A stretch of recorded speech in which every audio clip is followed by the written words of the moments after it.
இன்றைக்கி கருவாடு தொக்கும் ராகி களியும் தான் செய்ய போகிறேன். அதுக்காக இன்றைக்கி நெத்திலி கருவாடு தான் வாங்கிட்டு வந்தேன். நம்ம வீட்டில் இருக்கிற எந்த வேலையாக இருந்தாலும் அதை ஸ்பீடாக செஞ்சிடலாம். ஆனால் கிச்சன் வேலைகளை நம்ம எப்பயுமே கொஞ்சம் பொறுமையாக தான் செய்யணும். இல்லைன்னு வச்சுக்கோங்களேன், எனக்கு ஏற்பட்ட நிலைமை தான் உங்களுக்கும். அப்படி என்ன நடந்திருக்கும் தானே யோசிக்கிறீங்க. ஒரு தடவை அப்படி தாங்க டைம் ஆகிடுச்சின்னு சொல்லிவிட்டு வெங்காயம் தக்காளி சூடாக இருக்கும் போதே மிக்ஸி ஜாரில் போட்டு அரைச்சிட்டேங்க.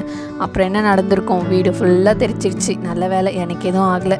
அந்த இன்சிடெண்ட் நடந்ததுலேருந்து இப்போ சட்னி அரைக்க போகும்போது நான் பார்த்து கவனமாக தான் அரைக்கிறது. நல்லா ஃபேன் காற்றுக்கு நேராக ஆற வச்சுட்டு தான் அரைக்கிறது. கருவாடு தொக்குக்கு ஒரு கடாய் வச்சு எண்ணெய், கடுகு, வெந்தயம், கருவேப்பிலை, வெங்காயம், தக்காளி எல்லாம் போட்டு வதக்கி விட்டுட்டு மிளகாத்தூள், மஞ்சத்தூள், உப்பு இதையும் போட்டு நல்லா வதக்கி விட்டுட்டுங்க. தேவையான அளவு தண்ணி, புளி தண்ணி ஊற்றி நல்லா கொதித்த பிறகு கருவாடையும் போட்டு இறக்கிட்டேன்.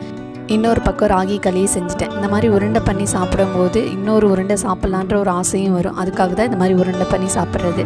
இந்த வீடியோ உங்களுக்கு பிடிச்சிருந்தா லைக் பண்ணுங்கள். தேங்க்யூ.